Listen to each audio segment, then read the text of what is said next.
ये सरकार माहौल जबरदस्त शानदार। आई होप सर ये जो टैग है अपना टैग लाइन 10 का क्रेडिट क्यों मिला ये देखते ही आपको समझ में आ गया होगा कि चैप्टर का कौन से चैप्टर का रिवीजन होने वाला है। सरकार आइए इनपुट टैक्स क्रेडिट माहौल के साथ पढ़ते हैं, मस्त होके पढ़ते हैं एंड सर शानदार तरीके से इफेक्टिव रिवीजन करते हैं। Input tax credit chapter number 5। सबसे पहली बात सेक्शन नंबर 16 सब सेक्शन 1 बोलता है क्या क्रेडिट कौन ले सकता है? Every registered person can take the input tax credit of GST paid on goods or service or both which are used or intended to be used in the course or furtherance of his business, वो credit ले सकता है। Section 16 sub section 2 बोलता है हाँ भाई हाँ credit मिलेगा, पर ये सारी 6 की 6 कंडीशंस क्यूमुलेटिवली पूरी होगी तो क्रेडिट मिलेगा, वरना क्रेडिट नहीं मिलेगा। First, you should be the recipient जो क्रेडिट ले रहा है should be in the position of the tax paying document, मतलब टैक्स इनवॉइस डेबिट नोट या एनी अदर प्रिस्क्राइब डॉक्यूमेंट उसके पास होना चाहिए। रूल नंबर 36 सब रूल नंबर 4 ने प्रिस्क्राइब किया कि कौन कौन से, रूल नंबर 36 ने प्रिस्क्राइब किया कौन कौन से डॉक्यूमेंट आपके पास होना चाहिए जिनके बेस पे आपको क्रेडिट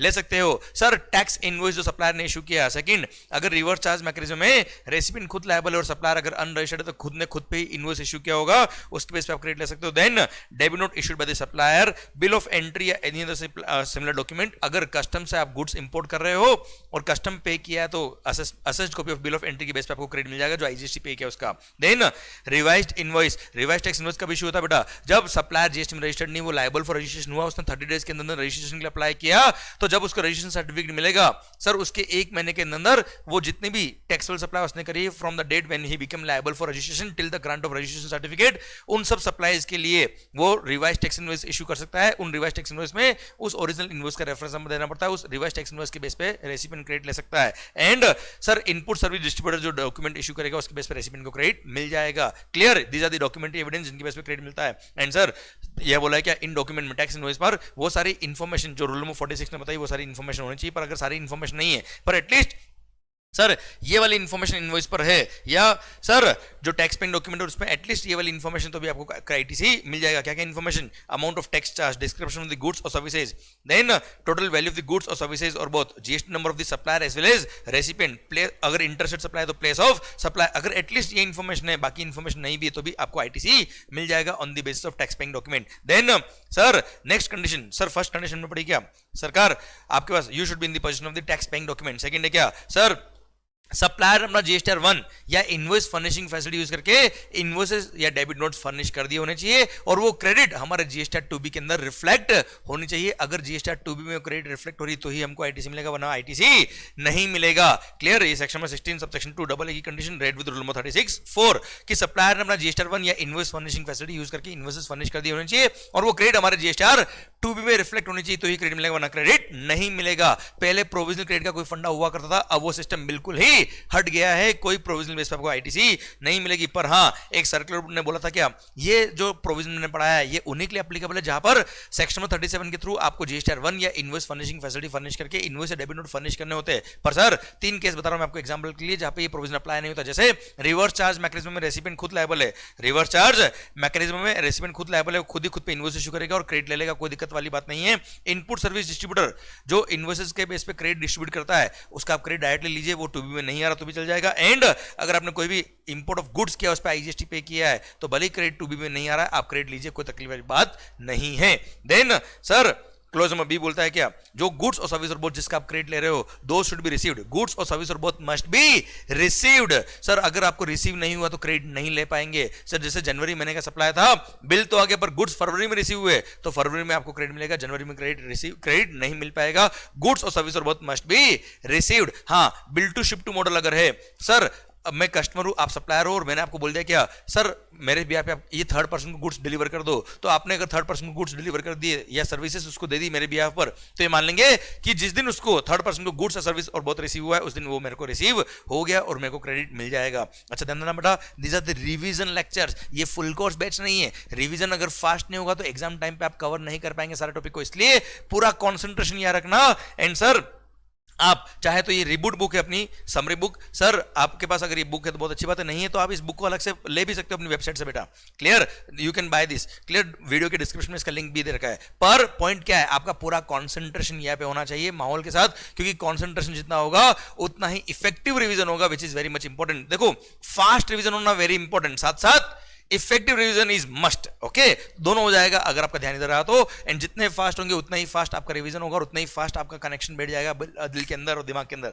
सरकार आइए, बिल्ड टू शिफ्ट मॉडल अगर है, थर्ड पर्सन को गुड्स या सर्विस रिसीव हो गया, हम मान लेंगे हमको रिसीव हो गया, हमको क्रेडिट मिल जाएगा साहब। देन सर यहां क्लोज में बी है जो ना अलग से ऐड हुआ, उसमें बोला क्या सर आपके रेसिपिएंट के जीएसटी 2B में क्रेडिट आ तो रहा है, पर क्रेडिट अगर आपके रेस्ट्रिक्टेड टेबल में आ रहा है या सर इन एलिजिबल आईटीसी के टेबल में अगर वो क्रेडिट आ रहा है तो आप क्रेडिट नहीं ले पाएंगे। अब आप कहेंगे सर जीएसटी 2B के अंदर वो इन एलिजिबल आईटीसी या रेस्ट्रिक्टेड आईटीसी कॉलम में कौन सी क्रेडिट आएगी। फॉर एग्जांपल सर सप्लायर ने जीएसटी 1 या इनवॉइस फर्निशिंग फैसिलिटी यूज करके जो इनवॉइसेस फर्निश किए या जीएसटी 1 जो फाइल किया है, वो सर फाइनेंशियल ईयर खत्म होने के बाद 30 नवंबर actual filing of annual return के बाद उसने फाइल किया, अब हमारे 2B में आ भी गया तो हम क्रेडिट नहीं ले पाएंगे। सेकंड सर सप्लायर का location Maharashtra, place of supply भी महाराष्ट्र और रेसिपिएंट का है गुजरात का, तो ऐसे केस में रेसिपिएंट को महाराष्ट्र का कोई क्रेडिट नहीं मिल पाता, इसलिए उस केस में सीजीएसटी और एसजीएसटी कोई क्रेडिट नहीं मिल पाएगा, वो भी इन एलिजिबल क्रेडिट के कॉलम में आएगा, रेस्ट्रिक्टेड क्रेडिट के कॉलम में आएगा।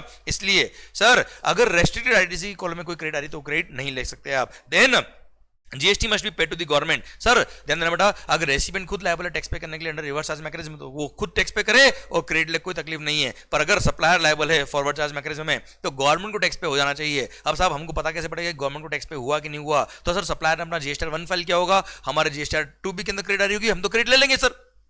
क्लियर, अब जीएसटी 1 फाइल करना डजंट मीन कि उसने टैक्स पे कर दिया, इसलिए सर सेक्शन नंबर 41 यहां रेफर किया और सेक्शन नंबर 41 ने बोला क्या, एक काम करो आप विश्वास रखो और सर विश्वास रख के एक बार क्रेडिट सेल्फ असेस्ड बेस पे क्रेडिट ले लो और वो क्रेडिट जो आपने ली वो फाइनल क्रेडिट ही मानी जाएगी, उसको प्रोविजनल क्रेडिट नहीं मानेंगे। पर अगर बाद में सप्लायर ने टैक्स पे नहीं किया होगा उस सप्लाई का, तो ऐसे केस में बाद में वो आपको क्रेडिट रिवर्स करनी पड़ेगी, उतना अमाउंट गवर्नमेंट को टैक्स पे करना पड़ेगा अलोंग विथ इंटरेस्ट। वो कितना पे करना होगा उसके लिए रूल नंबर 37A नया ऐड किया गवर्नमेंट ने, और रूल नंबर 37A ने बोल दिया क्या, अगर सप्लायर ने अपना जीएसटी 1 फाइल किया, इनवॉइस फर्निशिंग फैसिलिटी फाइल करी और रेसिपिएंट के जीएसटी 2B के अंदर क्रेडिट आ गया, उसने क्रेडिट ले लिया, बाकी सारी कंडीशन पूरी थी, उसने क्रेडिट ले लिया साहब, कोई तकलीफ नहीं, वो लेगा सर। और जो क्रेडिट उसने सेल्फ असेसमेंट बेस पे लिया वो फाइनल क्रेडिट भी था। पर अगर सप्लायर ने वो जो जीएसटी 1 या इनवॉइस फर्निशिंग फैसिलिटी यूज करके आपकी इधर क्रेडिट ट्रांसफर करी थी वो सप्लाई के लिए उसने 3B फाइल ही नहीं किया, तो सर ऐसे केस में गवर्नमेंट को टैक्स तो मिला नहीं साहब।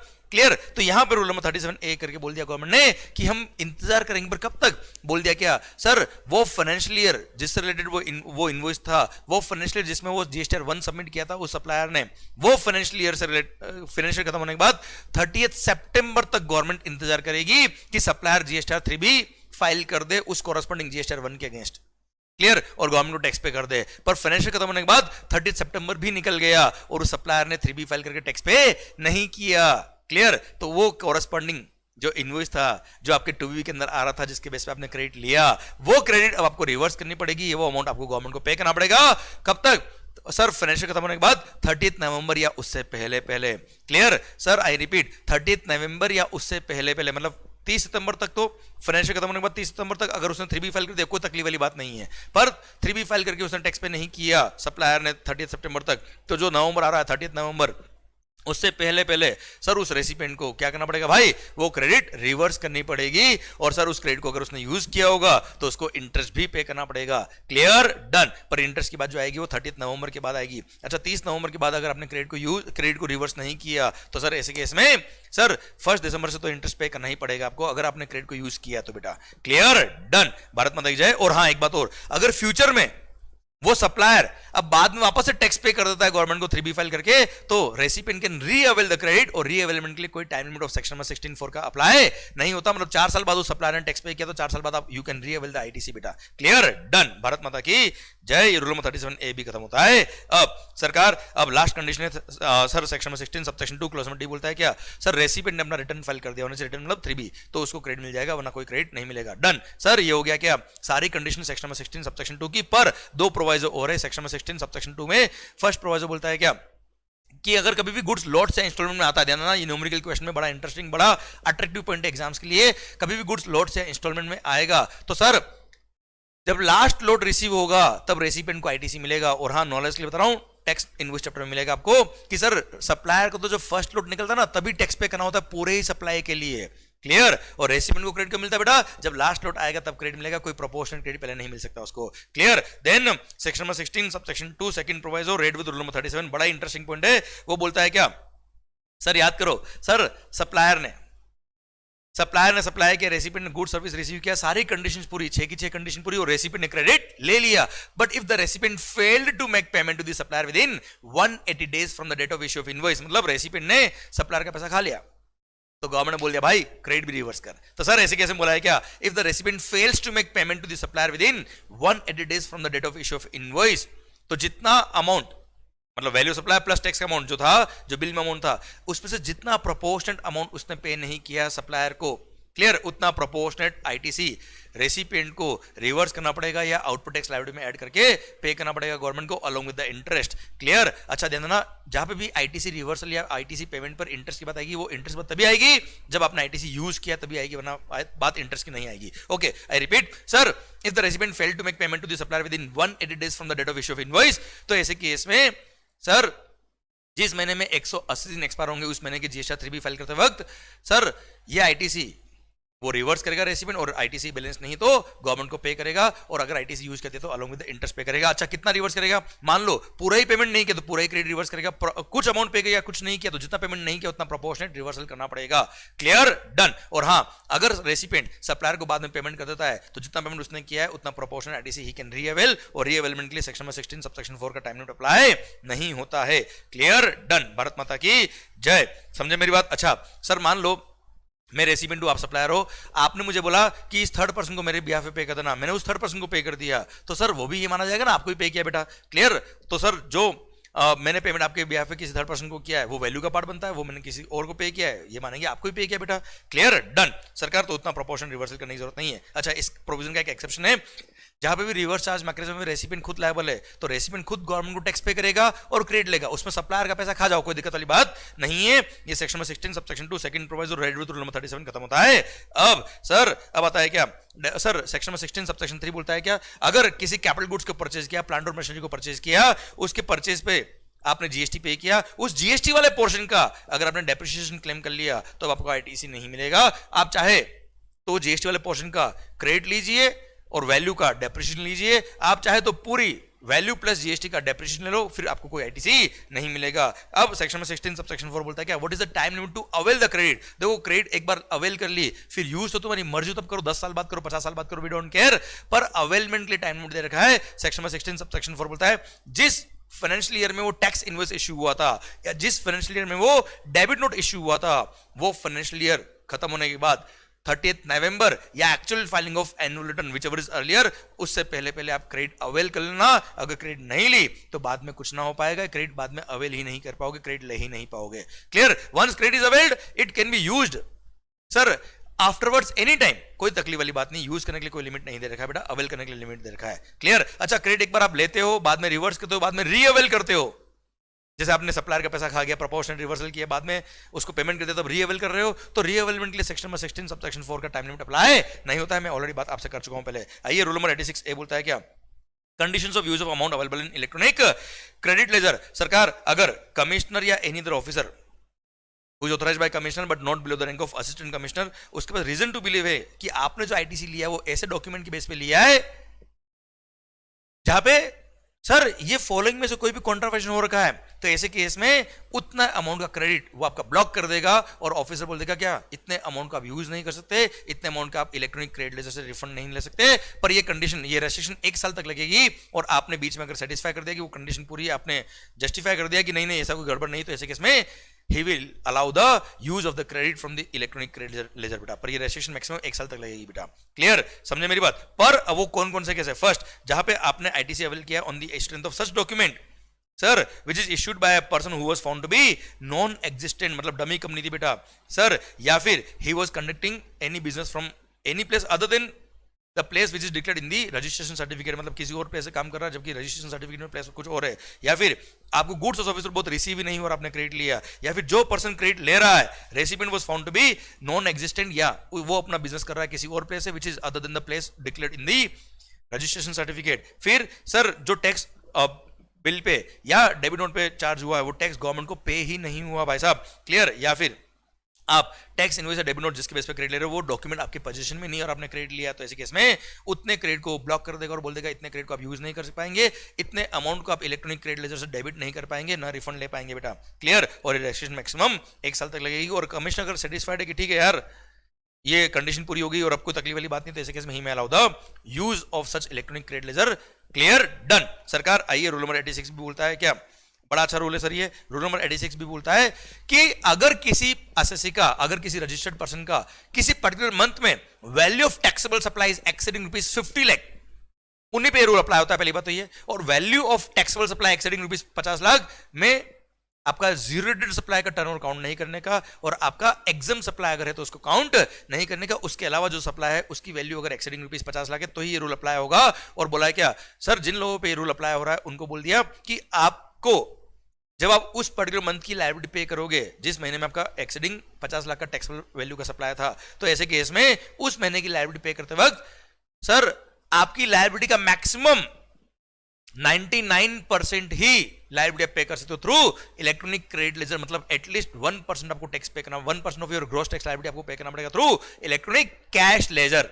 क्लियर, 100% आप क्रेडिट यूज करके पेमेंट नहीं कर सकते हैं। ये उन लोगों के लिए जिनका किसी पर्टिकुलर मंथ में टैक्सेबल वैल्यू का सप्लाई एक्सीडिंग 50 लाख हुआ है, पर ये कंडीशन, ये रेस्ट्रिक्शन फॉलोइंग लोगों पे अप्लाई नहीं होती है। First sir the said person या प्रोपाइटर या करता या मैनेजिंग डायरेक्टर ऑफ या फिर एनी ऑफ द 2 पार्टनर्स या होल टाइम डायरेक्टर या member of the managing committee of the association या बोर्ड ऑफ ट्रस्टी के मेंबर ने सर क्या किया भाई, have paid more than ₹1 lakh is income tax in last 2 financial year, जिसके लिए इनकम टैक्स रिटर्न फाइल करने का टाइम निकल चुका है बेटा, तो सर ऐसे केस में लगता है जेन्युइन डमी कंपनी नहीं बेटा। सेकंड, या फिर उसको रिफंड मिल चुका है exceeding ₹1 lakh, more than 1 lakh sir of the unutilised balance of ITC in case of zero rated supply of goods.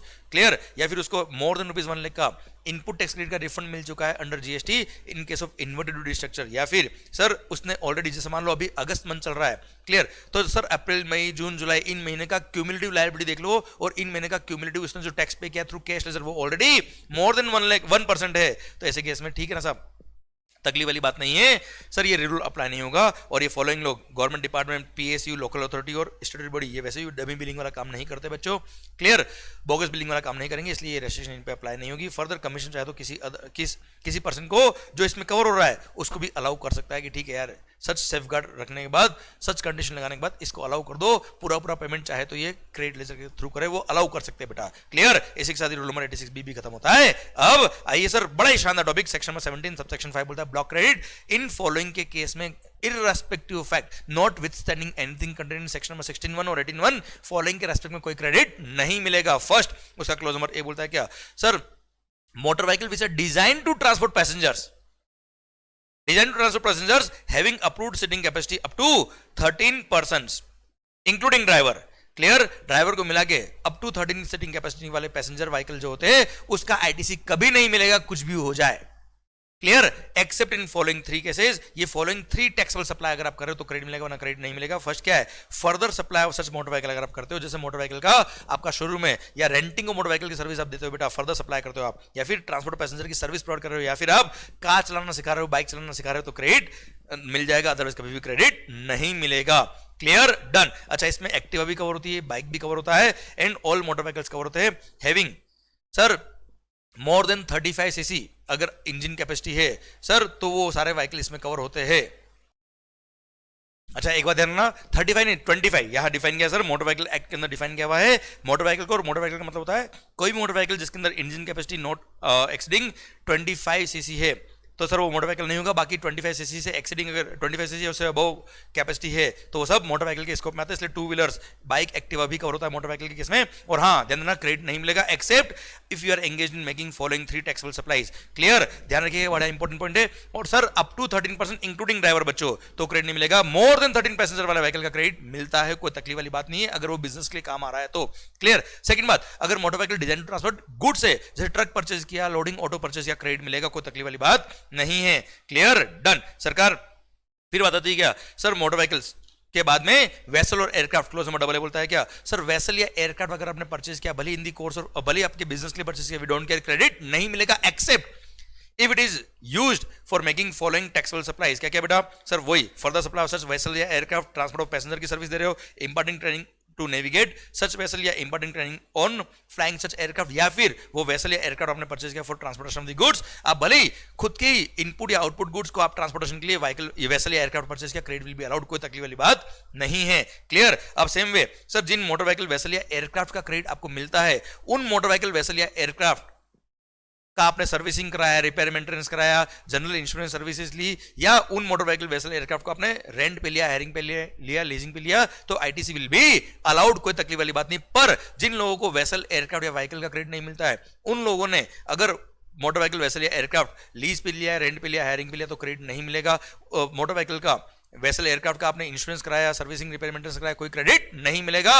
हाँ सर, 2 एक्सेप्शन दे रखे हैं जहां पर मोटर व्हीकल, सर आप अगर मैन्युफैक्चरर ऑफ मोटर व्हीकल हो या आप एक इंश्योरेंस कंपनी और आपने किसी मोटर व्हीकल वेसल एयरक्राफ्ट का इंश्योरेंस या री इंश्योरेंस किया हुआ है, उन मोटर व्हीकल वेसल एयरक्राफ्ट के रेस्पेक्ट में आपने sir servicing, repair, maintenance services लिए या इंश्योरेंस या री इंश्योरेंस सर्विस ली, तो आईटीसी इन दोनों लोगों को मिल जाता है, अदरवाइज किसी को भी क्रेडिट नहीं मिलता है। उन्हीं को क्रेडिट मिलता है जिनके लिए motor vehicle is eligible for ITC. बच्चा आइए मालिक, अब हम पढ़ते हैं क्या sir, section number 17 subsection 5 clause number B. I hope revision help कर रहे हैं बेटा, please sir go through these revision lectures, और सर साथ में अपनी रिबूट बुक जो है वो साथ में रखिए, सो दैट आप सर जो भी टॉपिक आपको लगता है कि आपको रिकॉल नहीं हो रहा है, इस लेक्चर को पॉज किया और वहां से आपने बुक से एक बार देख लिया, तो आपका काम माहौल के साथ बनने वाला है। सरकार आइए sir, section number 17 subsection 5, following के रेस्पेक्ट में क्रेडिट नहीं मिलता, उसका क्लॉज में भी बोलता है क्या, फूड एंड बेवरेज, बेवड़े नहीं हो, फूड एंड बेवरेजेस, क्योंकि बेवड़े पे तो जीएसटी है ही नहीं, पता होगा ना खैर आपको तो। हाँ जी sir, food and beverages, outdoor catering, beauty treatment, health services, cosmetic और प्लास्टिक सर्जरी सर्विसेज,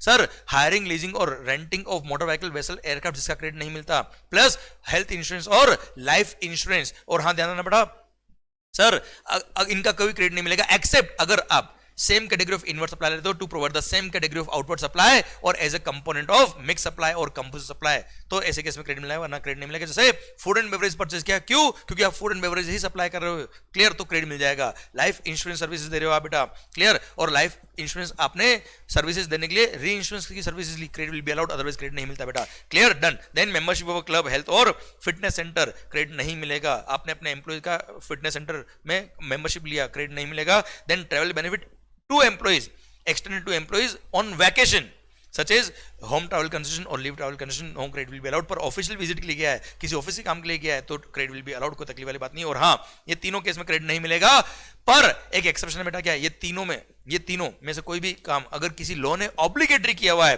और उस ऑब्लिगेशन की वजह से अगर आपने इनवर्ट सप्लाई लिया है, तो क्रेडिट विल बी अलाउड। जैसे फैक्ट्री चेक में लिख दिया या किसी कानून में लिख दिया आपको अपने एम्प्लॉय को लंच प्रोवाइड कराना पड़ेगा, और उसकी वजह से आपने लंच सर्विसेज ली, फूड एंड बेवरेजेस परचेज किए या आउटडोर कैटरिंग सर्विस ली, तो credit will be allowed, otherwise credit नहीं मिलता बेटा, क्लियर, डन। जैसे किसी एक्ट में लिख दिया आपको अपने एम्प्लॉयज का लाइफ इंश्योरेंस करवाना पड़ेगा, इसलिए आपने इंश्योरेंस कराया तो क्रेडिट मिल जाएगा, वरना क्रेडिट नहीं मिलेगा। पर क्वेश्चन आपको इन्फॉर्मेशन देगा कि किसी लॉ ने ऑब्लिगेटरी किया कि नहीं किया, अगर लॉ ने ऑब्लिगेटरी नहीं किया तो ऐसे केस में आपको आईटीसी नहीं मिलेगा, अदरवाइज आईटीसी मिल जाएगा बच्चों। सर ये था section number 17 sub section 5 clause number B. आइए क्लोज नंबर सी और क्लोज नंबर डी साथ में बात कर लेते हैं हम।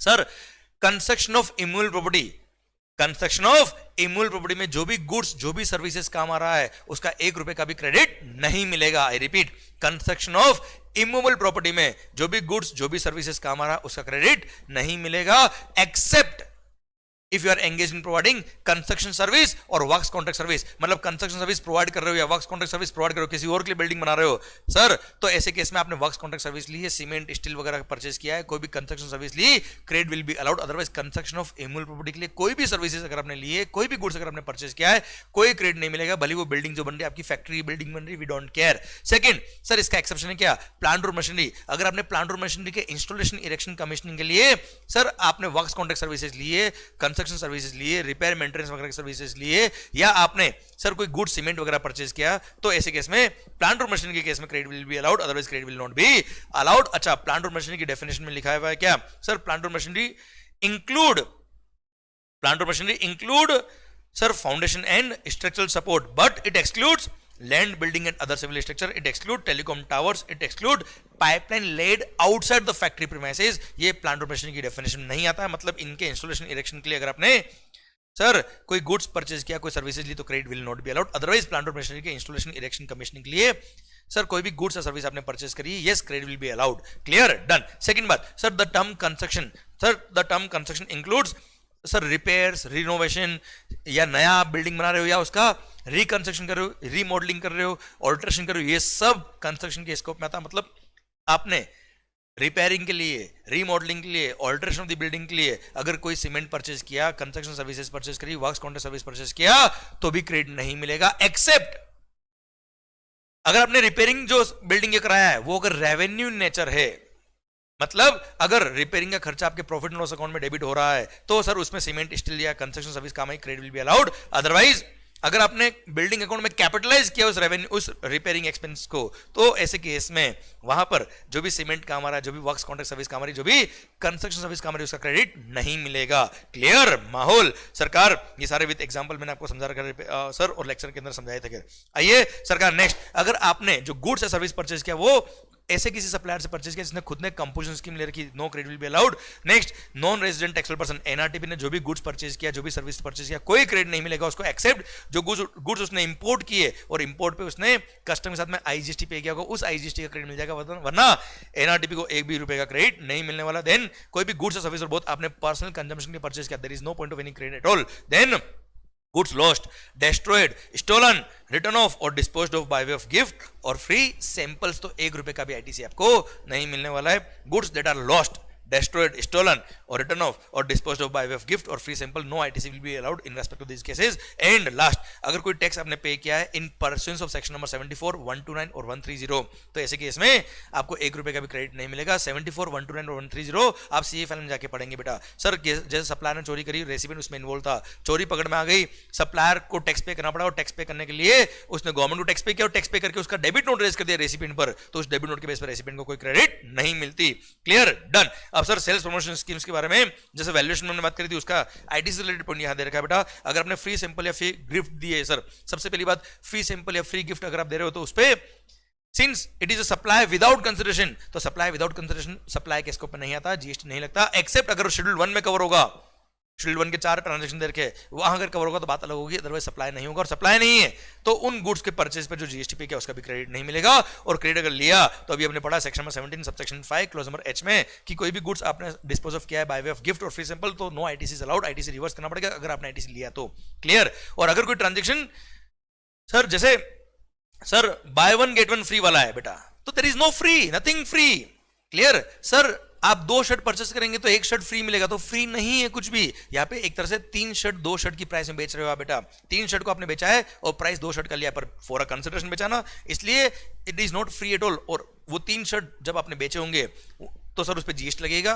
क्लियर। तो 3 शर्ट जब परचेस होंगे तीनों का आपको आईटीसी मिलेगा, ऐसा नहीं कि एक शर्ट का आईटीसी रिवर्स करना पड़ेगा। देन डिस्काउंट इंक्लूडिंग बाय मोर सेव मोर ऑफर, जैसा मैंने आपको बताया बेटा कि साल भर में इतना परचेज किया तो इतना डिस्काउंट, साल भर में इतना परचेज किया तो इतना डिस्काउंट, तो ऐसे केस में ईयर एंड पे डिस्काउंट दे रहे हो तो ऐसे केस में supplier will issue credit note और जीएसटी का क्रेडिट नोट इश्यू करेगा, उसका लायबिलिटी कम होगा और रेसिपिएंट को इतना प्रोपोर्शन आईटीसी रिवर्स करना पड़ेगा। सेकेंडरी डिस्काउंट के केस में हमने ऑलरेडी बात कर ली वैल्यूएशन के केस में कि sir secondary discount are not known at the time of removal, जब आप बेच रहे हो तब ये डिस्काउंट नहीं पता था, एडोक बेस पर डिस्काउंट दिया, तो ऐसे केस में जीएसटी वाला क्रेडिट नोट इश्यू नहीं होता है, फाइनेंशियल क्रेडिट नोट इश्यू होगा। फाइनेंशियल क्रेडिट नोट इश्यू होगा तो सप्लायर का जीएसटी लायबिलिटी कम नहीं होगा, तो रेसिपिएंट को क्रेडिट रिवर्स करने की बात भी नहीं आती, केवल वैल्यू में से कम हो रहा बच्चा। ये क्लियर, डन। सरकार आइए सेक्शन नंबर 17 के बारे में दूसरी बात करते हैं। ये तो हमने पढ़ा सेक्शन नंबर 17 सबसेक्शन 5 और रिलेटेड सर्कुलर। अब apportionment of the credit section number 17, ये केवल लिमिटेड पोर्शन ही आपके कोर्स में आता है बच्चों। रूल नंबर 42 43 आपके सिलेबस में नहीं आता है। मैं तुम्हें समझा देता हूं, ये रूल, ये सेक्शन जो आपके कोर्स में आता है उतना रिलेवेंट पार्ट में बता रहा हूं आपको। ये बोला है क्या, अगर सप्लायर ने जो भी गुड्स और सर्विसेज बेची है वो अगर टैक्सेबल गुड्स है, टैक्सेबल सर्विसेज है, तो यस उसके इनपुट सर्विस कैपिटल गुड्स का आईटीसी उसको मिलेगा। पर मेरे अगर आउटवर्ड सप्लाईज आर एग्जिम्ड, तो ऐसे केस में there is no point of ITC at all. मेरे को ₹1 का भी ITC input service capital goods का नहीं मिलेगा। अच्छा, अगर मैं एग्जिम गुड्स या एग्जिम सर्विस एक्सपोर्ट करता हूं या एसईजेड को सप्लाई करता हूं, मतलब जीरो रेटेड सप्लाई करता हूं, क्या करता बच्चा, मैं जीरो रेटेड सप्लाई करता हूं, तो भले वो एग्जिम गुड्स थे या एग्जिम सर्विस थी या टैक्सेबल गुड्स या टैक्सेबल सर्विस थी, मेरे को आईटीसी हमेशा मिलेगा, कोई आईटीसी रिवर्स करने की जरूरत नहीं होती बेटा। पर बाकी एग्जिम सप्लाई में कभी भी मेरे को आईटीसी नहीं मिलता है। क्लियर। पर अगर मेरे मोर देन वन सप्लाईज है, some of which are taxable, some of which are exempt, तो ऐसे केस में जो एग्जिम्ड सप्लाईज में काम आ रहा है उसके रेस्पेक्ट में जो भी इनपुट सर्विस कैपिटल गुड्स इसमें काम आया एग्जिम सप्लाई में, उसका कोई क्रेडिट नहीं मिलेगा। जो भी input service capital goods taxable supply में काम आया उसका क्रेडिट मिलेगा। पर अगर मेरे कॉमन इनपुट सर्विस काम आए, कॉमन कैपिटल गुड्स काम आए, एक ही मशीन है साहब, जिससे मैं ये वाला पेन भी बनाता हूं, ये वाला पेन भी बनाता हूं, मान लो ये टैक्सेबल और ये एग्जिम्ड है, तो ऐसे केस में जो टैक्सेबल है उसके रेस्पेक्ट में इनपुट सर्विस कैपिटल गुड्स का क्रेडिट मिलेगा, जो एग्जिम्ड है उसके रेस्पेक्ट में इनपुट सर्विस कैपिटल गुड्स का क्रेडिट नहीं मिलेगा। दोनों के लिए कॉमन काम आ रहा है भाई, तो ऐसे केस में proportionate ITC will be allowed. तो सर मतलब मान लो 70% इनपुट सर्विस इसके लिए काम है, 30% इसके लिए काम है, ये टैक्सेबल है तो 70% क्रेडिट मिलेगा, 30% क्रेडिट नहीं मिलेगा। सर 50% मान लो, सर 60% कैपिटल गुड्स इसके लिए काम है, 40% एग्जाम के लिए काम है, तो 60% जो टैक्सेबल काम है उसका क्रेडिट मिलेगा, 40% का क्रेडिट नहीं मिलेगा। अब ये प्रोपोर्शनल अमाउंट निकालते कैसे, ये सीए फाइनल लेवल पे आपको समझ में आएगा, रूल नंबर 42 और 43 पढ़ेंगे तब। क्लियर, अभी आपके सिलेबस में नहीं है। पर हाँ, banking company, financial institution including NBFC को एक ऑप्शन दे रखा है कि आपके भी कुछ सप्लाईज टैक्सेबल है, कुछ एग्जम्प्ट है। आप चाहे तो रूल नंबर 42 43 जो दे रखा है वो प्रोपोर्शन वाला वो आप फॉलो करिए, या रूल नंबर 38 में एक सिंपल इंक्लूड सिस्टम दे रखा है कि जो भी इनपुट सर्विस कैपिटल गुड्स ये लोग परचेज करेंगे उसका एक बार 100% क्रेडिट लो और फिर 50% रिवर्स कर दो। सर मतलब अल्टीमेटली नेट 50% को क्रेडिट मिल गया बेटा। ये ऑप्शन है, जो भी बेनिफिशियल ऑप्शन है वो लीजिए। पर अगर आपने ये वाला ऑप्शन लिया तो मिड ऑफ द फाइनेंशियल में आप ये ऑप्शन चेंज नहीं कर पाएंगे। सेकंड थिंग, अगर आपने अपने डिस्टिंक्ट पर्सन से कोई सर्विस ली थी तो उसका हम 100% आपको क्रेडिट देंगे, उसमें 50% रिवर्स नहीं कराएंगे। नेक्स्ट बात, अगर कोई क्रेडिट ब्लॉक क्रेडिट में कवर है, 17.5 में कवर है, तो सर उसका तो क्रेडिट मिलता ही नहीं है, तो 50% छोड़ो, उसका तो बिल्कुल भी नहीं मिलेगा। Clear sir. तो यहां पे क्या करने का, यहां बोल दिया क्या, जो भी आपने इनवर्ट सप्लाई लिया, बैंकिंग कंपनी वगैरह को बोल दिया क्या, जो भी आपने इनवर्ट सप्लाई लिया है, अगर ये रूल नंबर 38 वाला ऑप्शन ले रहे हो तो सबसे पहले जितना भी आपने क्रेडिट लिया उसमें से अगर कोई सर्विस ऐसी थी जो आपके डिस्टिंक्ट पर्सन आपको रिसीव हुई थी, उसका क्रेडिट साइड में रखो और बाद में उसका 100% क्रेडिट ले लेना। सर कोई क्रेडिट 17.5 में कवर थी, उसको पूरे को हटाओ। कोई क्रेडिट, कोई इनपुट सर्विस कैपिटल गुड्स ऐसा था जो एक्सक्लूसिवली नॉन बिजनेस पर्पस के लिए काम है, हटाओ भाई, उसका तो क्रेडिट बिल्कुल भी नहीं मिलेगा। जो बचा हुआ है वो 100% क्रेडिट एक बार लीजिए, उसमें से 50% वापस से रिवर्स कर दो, और जो डिस्टिंक्ट पर्सन से सर्विस आपने ली थी उसका 100% क्रेडिट आप ले लीजिए। ये पूरा सिस्टम खत्म हो गया रूल नंबर 38 का बेटा। क्लियर। आइए सेक्शन नंबर 18 की तरफ बात करते हैं हम। सर यहां पर मान लो सर कोई एसएससी था, सर यहां पे पूरा ध्यान मेरी तरफ दीजिए, मैं आपको पूरा यहां फिट कर दूंगा बच्चों। अगर कोई एसएससी मान लो यहां पे पहले रजिस्ट्रेशन के लिए दे रखा है, सर मैं आपको सिस्टम में जो लेक्चर के अंदर पढ़ा उस सिक्वेंस में बताता था बच्चों, मैं आपको दिल थाम के देखिएगा, सुनिएगा ध्यान से। मान लो कोई एसएससी है जिसके आउटपुट सप्लाई क्या है, एग्जिम्ट है, उसके आउटपुट सप्लाई क्या है बच्चा, एग्जिम्ट है। यहां पे यस ठीक है सर, मैं ये रहा हेडिंग। ओके सर, अगर मान लो यहां पे टॉपिक ऊपर नीचे है, चलेगा सर? ठीक है सर। अगर मान लो कोई एसएससी है जिसके आउटपुट सप्लाई क्या है, एग्जिम्ट है, कोई टैक्स पे करने की उसको जरूरत नहीं है, तो सर ऐसे केस में जो भी input service capital goods purchase करा कोई भी क्रेडिट नहीं मिलेगा। पर मान लो सर एक दिन उसके आउटपुट गुड्स और आउटपुट सर्विस क्या हो गए बेटा, टैक्सेबल हो गए, तो सर ऐसे केस में जितना भी इनपुट स्टॉक में है, जितना भी कैपिटल गुड्स स्टॉक में है, उनका प्रोपोर्शनल क्रेडिट मिलेगा। जो इनपुट सर्विस वो ऑलरेडी परचेस कर चुका उसका अब कुछ ना हो पाएगा, पर इनपुट और कैपिटल गुड्स जो उसके पास स्टॉक में है उसका आईटीसी मिलेगा। पर सर वो लास्ट 1 ईयर में अगर परचेस किए होंगे तो ही क्रेडिट मिलेगा, उससे पहले जो परचेस किए हुए कैपिटल गुड्स इनपुट से उसका कोई क्रेडिट नहीं मिलेगा। हाँ, इनपुट जो है भले रॉ मटेरियल कंडीशन में हो, डब्ल्यूआईपी कंडीशन में हो या फिनिश्ड गुड्स कंडीशन में हो, सारे इनपुट का आपको आईटीसी मिलता है, कोई तकलीफ वाली बात नहीं है। कैपिटल गुड्स जब आप आईटीसी लेते हो तो कैपिटल गुड्स जो आपने परचेज किया लास्ट 1 साल में परचेज किया होना चाहिए, भले कैपिटल गुड्स हो या इनपुट हो। पर कैपिटल गुड्स के केस में सिंस वो कैपिटल गुड्स इतने टाइम तक एग्जाम में काम आ चुका है, इसलिए कैपिटल गुड्स जो आपने परचेज किया था वहां से 5% पर क्वार्टर या पार्ट ऑफ द क्वार्टर आप अमाउंट लेस करेंगे, रिमेनिंग अमाउंट जो बचेगा उसका ही आप आईटीसी लेंगे। क्लियर? अब आपकी गुड्स क्या बेटा? टैक्सेबल है। अगर आपके आउटपुट सप्लाईज गुड्स हो सर्विसेज हो वो टैक्सेबल है, जो भी नया परचेस करोगे सबका क्रेडिट मिलेगा। पर मान लो आपके गुड्स और सर्विस और बोथ जो पहले टैक्सेबल थे अब क्या हो गए? एग्जेम्प्ट हो गए। तो ऐसे केस में जितना भी इनपुट स्टॉक में है, भले रॉ मटेरियल कंडीशन में हो, डब्ल्यूआईपी कंडीशन में हो या फिनिश गुड्स कंडीशन में हो, उन सबका परचेस पे जो आपने आईटीसी लिया था वो क्रेडिट क्या करना पड़ेगा? रिवर्स। प्लस सर जितना भी कैपिटल गुड्स आपके स्टॉक में है उन सब कैपिटल गुड्स के परचेस पे जो जीएसटी पे किया था वो जो आपने आईटीसी लिया था उस आईटीसी के अमाउंट को डिवाइड बाय 60 मंथ करेंगे, मल्टीप्लाई करेंगे remaining useful life of the capital goods in complete month out of 60 month. मतलब मान लो सर आपने मशीन परचेस करी थी, मशीन को परचेस किए ऑलरेडी सर 32 मंथ और 4 दिन हो गए बेटा। क्लियर? आपने आईटीसी लिया था बेटा, तो ऐसे केस में अब रिमेनिंग यूजफुल लाइफ कितनी बची बेटा? अच्छा, उसके परचेस पे आपने मान लो 6 लाख रुपए जीएसटी पे करके उसका क्रेडिट लिया था, तो 6 lakh divide by 60 month into remaining useful life. अब रिमेनिंग यूजफुल लाइफ कितनी बची बेटा? 32 मंथ, 4 दिन आप ऑलरेडी यूज कर चुके हो, तो ये मान लो 33 मंथ आप यूज कर चुके हो, बचा कितना? 27 मंथ। तो sir 6 lakh divide by 60 into 27 जो अमाउंट आएगा इतना आपको सर क्रेडिट रिवर्स करना पड़ेगा, आउटपुट टैक्स लायबिलिटी में ऐड करना पड़ेगा। अगर आपकी गुड्स अब क्या हो गए? अगर आपके आउटपुट गुड्स या सर्विसेज क्या हो गई? एग्जाम्प्ट हो गई तो बच्चों। क्लियर? और ये आईटीसी रिवर्स करने के बाद भी, इनपुट और कैपिटल गुड्स का आईटीसी रिवर्स करने के बाद भी आईटीसी अकाउंट में अगर कोई बैलेंस बचता है तो इट विल लैप्स, वो भी रिवर्स हो जाएगा बच्चों। क्लियर? डन। ये हो गया क्या? गुड्स अगर एग्जाम्प्ट थे, टैक्सेबल हुए तो टैक्सेबल थे, तो एग्जाम्प्ट हुए तो क्या करने का? अब सेम प्रोविजन अप्लाई होते हैं अगर आप कंपोजिशन स्कीम में हो और कंपोजिशन से बाहर आ रहे हो, रेगुलर स्कीम में आ रहे हो या रेगुलर स्कीम से आप कंपोजिशन में जा रहे हो, तो सेम प्रोविजन अप्लाई होते हैं। पर फिर भी मैं आपको वापस रिपीट कर देता हूं बेटा ताकि रिवीजन भी हो जाएगा। अगर मान लो कोई एसएस ने कंपोजिशन स्कीम ले रखा तो जो भी इनपुट सर्विस कैपिटल गुड्स वो परचेस करेगा 1 रुपए का भी क्रेडिट नहीं मिलेगा। पर सर जिस दिन वो कंपोजिशन स्कीम से बाहर आ गया, रेगुलर स्कीम में आ गया, बच्चा बड़ा हो गया, तो ऐसे केस में जितना भी इनपुट स्टॉक में है, जितना भी कैपिटल गुड्स स्टॉक में उन सबका क्रेडिट मिल जाएगा। पर इनपुट हो या कैपिटल गुड्स हो, क्रेडिट लेते वक्त लास्ट 1 साल में जो परचेज किया उसी का क्रेडिट मिलेगा, उससे पहले जो परचेज किया उसका क्रेडिट नहीं मिलेगा। इनपुट सर्विस जो ऑलरेडी परचेज कर चुका उसका कुछ भी ना हो पाएगा, कोई क्रेडिट नहीं मिलेगा। पर कैपिटल गुड्स के केस में जो क्रेडिट आप ले रहे हो सर वो कैपिटल गुड्स के ध्यान रखना 5% पर क्वार्टर या part of the quarter credit less करोगे, टैक्स का अमाउंट आईटीसी लेस करोगे, रिमेनिंग अमाउंट जो होगा उसका आईटीसी मिलेगा। इनपुट का क्रेडिट लेते वक्त ध्यान रखना इनपुट रॉ मटेरियल कंडीशन में हो, डब्ल्यूआईपी कंडीशन में हो, फिनिश गुड्स कंडीशन में हो, सबका क्रेडिट मिलेगा, कोई तकलीफ वाली बात नहीं है। अभी आप रेगुलर स्कीम में हो, नॉर्मल टैक्स पे कर रहे हो, जो भी input service capital goods purchase करोगे सबका क्रेडिट मिलेगा। अब जैसे ही आप रेगुलर स्कीम से कंपोजिशन स्कीम में आ रहे हो, सर मान लो फाइनेंशियल चेंज हो रहा है, 1 अप्रैल को आप कंपोजिशन स्कीम ऑप्ट कर रहे हो, तो ऐसे केस में जितना भी इनपुट स्टॉक में है sir input raw material condition में हो, डब्ल्यूआईपी कंडीशन में हो या फिनिश गुड्स कंडीशन में हो, सबका क्रेडिट रिवर्स। कैपिटल गुड्स जो भी स्टॉक में है उन पे जो जीएसटी का आपने आईटीसी लिया था सर वो आईटीसी को डिवाइड बाय 60 मंथ करेंगे, multiply by remaining useful life in complete month जो बचा होगा उतना प्रोपोर्शन आईटीसी रिवर्स करेंगे। और उसके बाद भी अगर कोई आईटीसी बैलेंस बच जाए तो इट विल लैप्स। भारत माता की जय। जो प्रोविजन हमने पढ़ा एग्जाम से टैक्सेबल होते वक्त, टैक्सेबल से एग्जाम होते वक्त, वही composition to regular scheme, regular to composition scheme वाला हमने पढ़ लिया, रिवाइज कर लिया। आइए एक और बात, अगर मान लो एसएससी, लास्ट बात, अगर जीएसटी में एसएससी रजिस्टर्ड नहीं है तो जो भी इनपुट सर्विस कैपिटल गुड्स ने परचेज किया कोई क्रेडिट नहीं मिलेगा। पर मान लो अब एसएससी ने रजिस्ट्रेशन करवा दिया, अगर एसएससी ने रजिस्ट्रेशन करवा दिया तो ऐसे केस में जितना भी इनपुट स्टॉक में था जो लास्ट 1 ईयर में उसने परचेज किया सर, भले रॉ मटेरियल कंडीशन में हो, डब्ल्यूआईपी कंडीशन में हो या फिनिश गुड्स कंडीशन में, सबका आईटीसी उसको मिल जाएगा। पर यहां ध्यान रखिएगा केवल इनपुट्स का ही क्रेडिट मिलता है, कैपिटल गुड्स आप ऑलरेडी परचेज कर चुके हो उसका क्रेडिट नहीं मिलेगा। बस यही फर्क है, बाकी जो प्रोविजन थे वो सेम थे बेटा। क्लियर? यहां पर केवल इनपुट्स जो लास्ट 1 साल में परचेज किए उसका क्रेडिट मिल रहा है, कैपिटल गुड्स का कोई क्रेडिट नहीं मिलेगा, इनपुट सर्विस का कोई क्रेडिट नहीं मिलेगा। अब एसएससी जीएसटी में रजिस्टर्ड है, जो भी नया परचेस करा सबका क्रेडिट लेगा। अब मान लो एसएससी का रजिस्ट्रेशन क्या हो गया?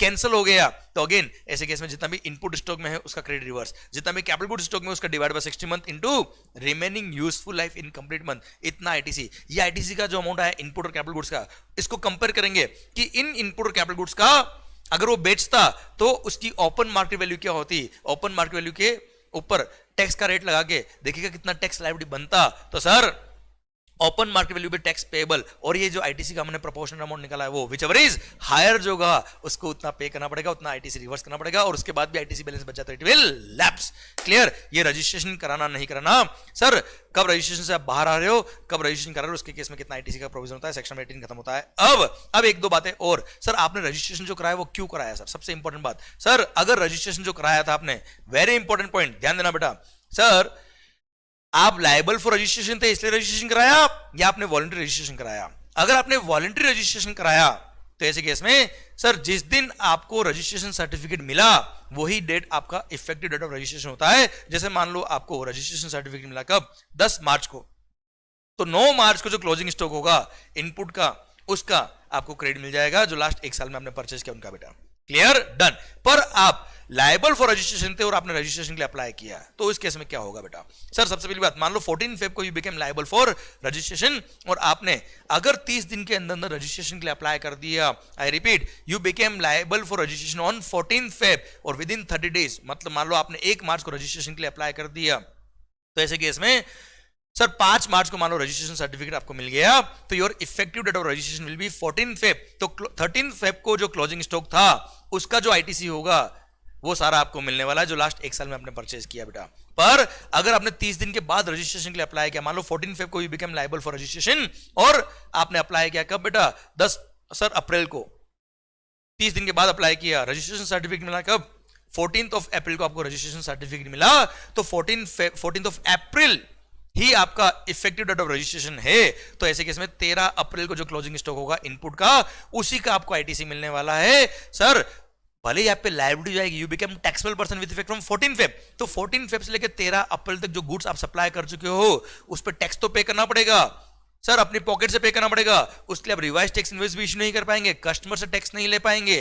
क्लियर? और वो जो स्टॉक आप बेच चुके हो सिंस 13 अप्रैल को क्लोजिंग स्टॉक में वो इनपुट आपके पास नहीं है, इसलिए उनके परचेज में जो जीएसटी पे किया उसका आईटीसी भी नहीं मिलेगा। ये भारी वाला काम आपके साथ होने वाला है। क्लियर? डन। और 14 अप्रैल से आप नॉर्मल स्कीम में आगे आप रजिस्टर्ड हो बेटा, तो 13 अप्रैल को जो क्लोजिंग स्टॉक था इनपुट का उसका आपको आईटीसी मिल जाएगा बच्चों। क्लियर? डन। सर ये आपका रजिस्ट्रेशन के केस में क्या होता है आईटीसी का, वो भी बात हमने कर ली आपसे। Clear? Reversal ITC on cancellation of registration वाली बात भी कर ली मैंने आपसे बेटा। क्लियर? अब सर एक बात आती है, क्या अगर आपने कोई कैपिटल गुड्स बेचा है, section number 18 subsection number 6, sir अगर आपने कोई कैपिटल गुड्स बेचा है, सर उस कैपिटल गुड्स या प्लांट और मशीन के परचेज करने पे आपने जीएसटी पे किया, उस जीएसटी का आपने अगर आईटीसी लिया और थोड़ा टाइम बाद उस मशीन को आप बेच रहे हो, तो ऐसे केस में उस मशीन पे जो जीएसटी पे किया था, जीएसटी का क्रेडिट जो आपने लिया था उसका क्या होगा? बोल दिया क्या सर, जितना भी आपने आईटीसी लिया था माइनस करेंगे क्या 5%, 5% पर क्वार्टर या part of the quarter less करेंगे, रिमेनिंग अमाउंट ऑफ आईटीसी जो आएगा वो अमाउंट, या फिर उस मशीन को बेचने पर जो उसके ट्रांजैक्शन पे जो जीएसटी बनता है वो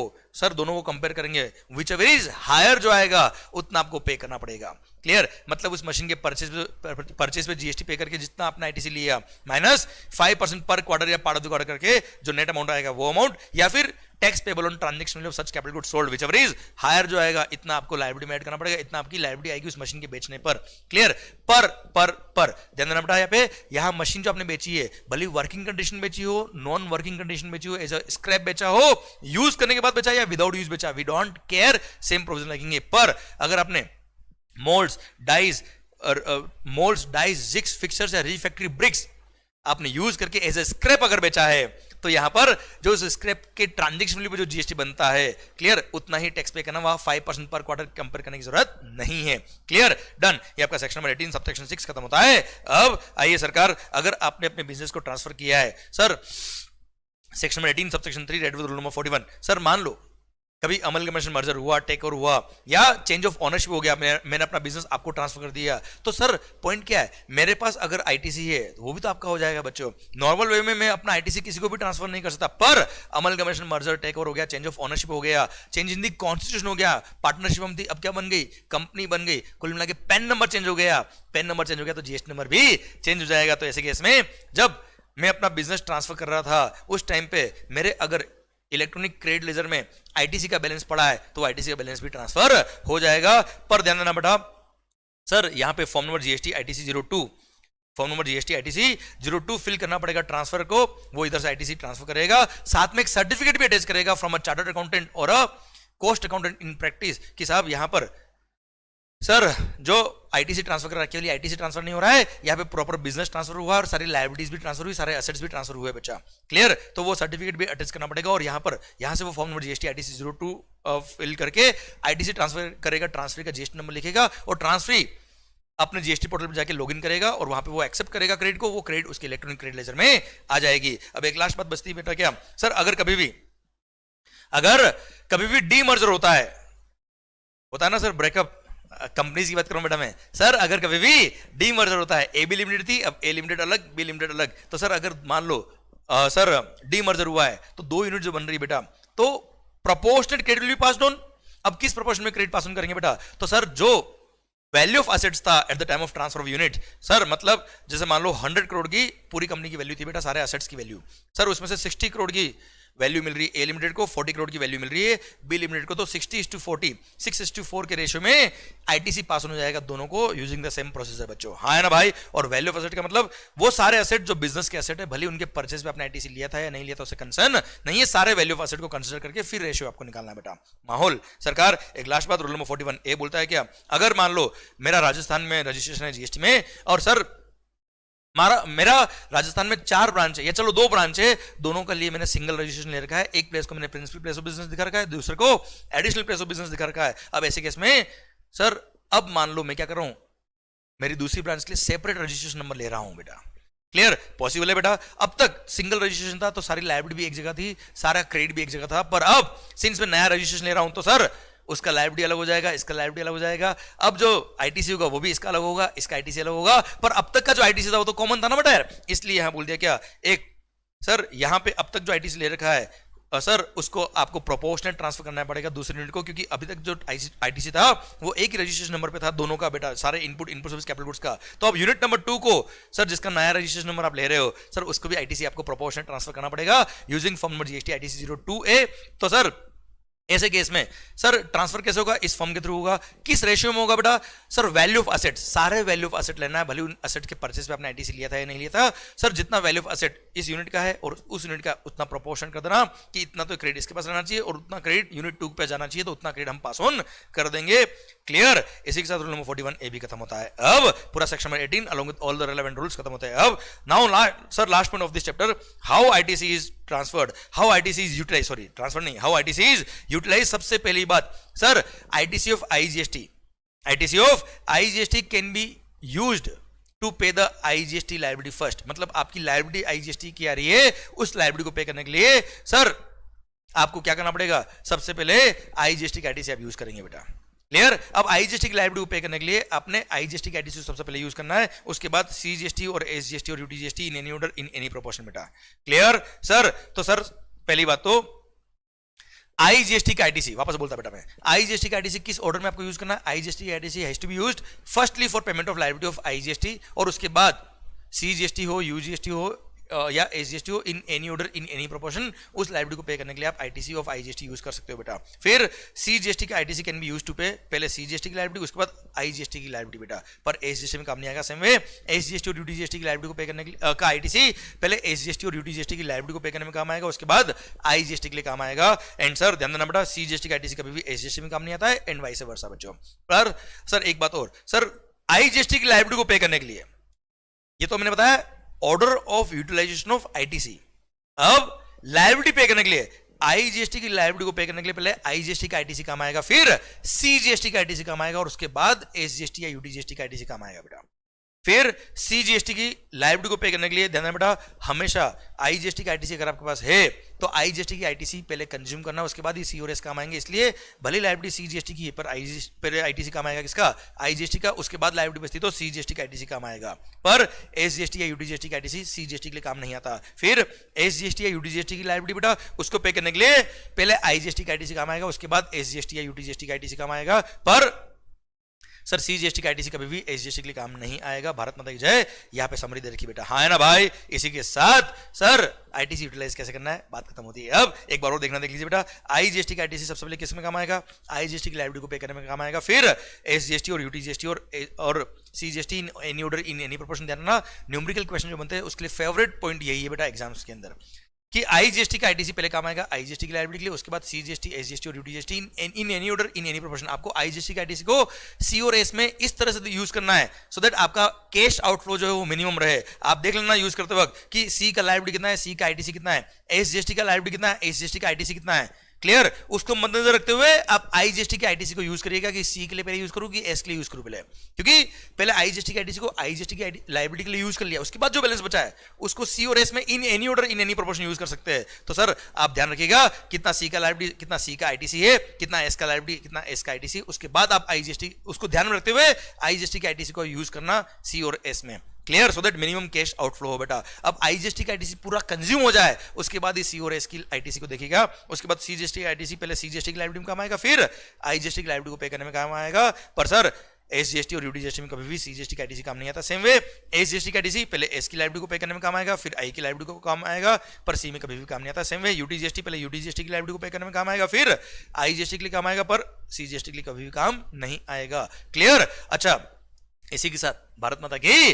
जय। देखिए सर यहाँ पे क्या लिखा हुआ है, कर हर मैदान फतेह। मैं आपसे बात ऑलरेडी कर चुका हूं, आपकी फतेह होगी पर आपको पूरी मेहनत करनी पड़ेगी। अपना टाइम आ गया है सर, सर इस टाइम पर पूरी मेहनत अगर आप करोगे तो ही आपकी फतेह होगी। बोलते ना अपना टाइम आएगा, टाइम आ चुका, पहले मेहनत करो फिर सक्सेस मिलेगी, बिना मेहनत कुछ ना हो पाता। सरकार all the best, love you lot. I hope ये लेक्चर्स आपको काम आ रहे हैं, माहौल बन रहा है। सरकार कमेंट बॉक्स में मैं आपकी कमेंट का इंतजार कर रहा हूं कि ये लेक्चर आपको कैसा लगे। And sir please do share with all your friends whoever are doing CA CS CA में माहौल के साथ मस्त होके पढ़े, खुश रहे। And sir love you lot and lots of blessings to you guys. माहौल, बाय बाय।